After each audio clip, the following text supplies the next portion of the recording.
రాష్ట్ర వ్యాప్తంగా phone tapping అన్నది రాజకీయ వర్గాల్లో తీవ్ర ప్రకంపనలు రేగుతుంది. అధికారంలో ఉన్నప్పుడు బీఆర్ఎస్ పార్టీ అనేక మంది ప్రజాప్రతినిధుల యొక్క ఫోన్ ట్యాపింగ్ చేసిందని కూడా ఆరోపణలు బయటకు వస్తున్న విషయం తెలిసిందే. అయితే కేటీఆర్ దీని దగ్గర నుండి నడిపించారని కూడా కాంగ్రెస్ పార్టీ తీవ్ర ఆరోపణలు చేస్తుంది. అయితే కేటీఆర్ దీనిపైన కూడా చాలా స్పందిస్తూ వీరు ఎవరైతే ఆరోపణ చేస్తున్నారో వారిపైన లీగల్ నోటీస్ ఇస్తామని కూడా ఆయన బెదిరింపులకు పాల్పడుతున్నారు. ఈ అంశంపై మనతో మాట్లాడడానికి జనగామ జిల్లా కాంగ్రెస్ పార్టీ అధ్యక్షులు మాజీ ఎమ్మెల్యే కొమ్మూరు ప్రతాప్ రెడ్డి గారు ఉన్నారు. వారిని అడిగి మరిన్ని విషయాలు తీసుకుందాం. కేటీఆర్ మీ పైన, మీ కాంగ్రెస్ పార్టీ పైన మీరు ఎవరైతే ఆరోపణ చేస్తున్నారో వారి అన్నింటిపైన కూడా లీగల్ నోటీస్ ఇస్తామని కూడా బెదిరింపులకు పాల్పడుతున్నారు. మీరు ఎట్లా ఎదుర్కోబోతున్నారు? అసలు కేటీఆర్ ఉద్దేశాలు ఏమై ఉంటాయి? 10 సంవత్సరాలు కూడా వాళ్ళ పరిపాలన మోసంతో, అవినీతితో, అక్రమాలతో, అన్యాయాలతో గడిపినారు. ప్రజా సంక్షేమం కొరకు ఒక్కరోజు కూడా పాటుపడలేదు. ప్రాజెక్టుల పేరు మీద, భూముల పేరు మీద, ధరణితోని అన్ని రకాల మోసాలు చేసుకుంటూ 10 ఏళ్ల లోపల ఒక్కొక్కరు కేసీఆర్ ఫ్యామిలీ, కేటీఆర్ కానీ, హరీష్ రావు కానీ, అదేవిధంగా ఆయనకు దగ్గర అంచెలైనటువంటి పల్లరాజు కానీ లక్షలాది కోట్లు సంపాదించారు. వీళ్ళు ఫోన్ ట్యాపింగ్ చేసింది నిజం కాదా? ఈరోజు పేపర్లో చూడండి, ఆఫీసరే ఒప్పుకున్నాడు. బీఆర్ఎస్ పార్టీని మూడోసారి అధికారంలోకి తీసుకురావడం కొరకు కేటీఆర్ ఆధ్వర్యంలో ఫోన్ ట్యాపింగ్ చేసినామని చెప్పి అధికారులే ఒప్పుకుంటున్నారు ఈరోజు. మరి దానికి ఏమంటావో చెప్పాలి కేటీఆర్. దీనికి అధికారులే, మీ పరిపాలనలో ఉన్న అధికారులే మీరు మూడోసారి అధికారంలో రావడానికి ఫోన్ ట్యాపింగ్లు అనేక అక్రమాలు చేసిందని చెప్పేసి వాళ్ళ అధికారులే చెప్తున్నారు. ఎక్కడ మీరు ఏ నియోజకవర్గంలో మీరు వదిలిపెట్టిండ్రు? ప్రతి నియోజకవర్గంలో 25,000 నుండి 30,000 దొంగ ఓట్లు నమోదు చేయించారు. ఒక్కొక్కరిని రెండు నియోజకవర్గాల్లో ఓట్లు వేయించారు.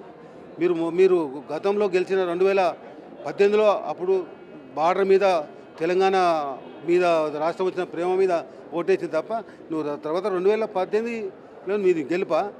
మొత్తం మోసం ఇదే విధంగా ఫోన్ ట్యాపింగ్ ప్రతి నియోజకవర్గంలో 25,000 నుంచి 30,000 దొంగ ఓట్లు నమోదు చేపించి దొంగతనాన్ని గెలిచినారు. దొంగ ఓట్ల ఎమ్మెల్యేలు మీ వాళ్ళు గతంలో అంతా. ఈరోజు పల్లరాజేశ్వరుడు కూడా మా జనగాంలో 25,000 ఓట్లు దొంగ ఓట్లు నమోదు చేయించిండు. అదేవిధంగా ఫోన్ ట్యాపింగ్ చేయించిండు. నా ఇంటి దగ్గరనే ఇల్లు తీసుకొని ఉన్నాడు. నేను అనుకున్నా అంటే మరి ఎక్కడ ఇల్లు దొరకలేదేమో, ఎవరు ఇస్తలేరు ఆయనకు ఇల్లు ఇవ్వలేక నా ఇంటి దగ్గరనే తీసుకుని అనుకున్నా. నా ఇంటి దగ్గర కూడా నువ్వు ఇల్లు తీసుకొని ఫోన్ ట్యాపింగ్ చేసినా చెప్పి ఇప్పుడు చెప్తా ఉన్నారు అధికారులు. మీరు చేయని అక్రమ పద్ధతులు లేవు. అనేక అక్రమ మార్గాలు, దొంగ మార్గాలు ఎంచుకొని ఎన్నికల్లో 2018లో కానీ ఇప్పుడు గెలిచిన కూడా నిజాయితీగా వాస్తవాలు బయట పెడుతుంటే మీ పైన లీగల్ నోటీస్ ఇస్తామని కూడా ఆ బెదిరింపులకు పాల్పడుతున్నారు కేటీఆర్. ఎట్లా ఎదుర్కోబోతున్నారు? ఆయన ఉద్దేశాలు ఏమై ఉంటాయి? ఆయన ఏమనుకుంటున్నాడంటే ఇంకా కూడా తన అధికారంలో ఉన్నా అనుకుంటుండు. బీఆర్ఎస్ పార్టీ అధికారంలో ఉందని చెప్పేసి ప్రగల్భాలు పలుకుతున్నారు. కానీ బీఆర్ఎస్ పార్టీని ప్రజలు పక్కకు పెట్టిండ్రు. ఇంకా రానున్న రోజుల్లో భూస్థాపితం చేస్తారు. ఎందుకంటే మీరు ఉద్యమకారుల ఉసురు ఇప్పుడు మీకు తగులుతుంది. ఉద్యమకారులందరినీ బయటకు తోలి ఉద్యమ ద్రోహులను మీరు మంత్రులు ఇచ్చి పరిపాలన చేసిండ్రు. ఉద్యమకారుల యొక్క ఉసురు ఈరోజు మీకు తగులుతుంది.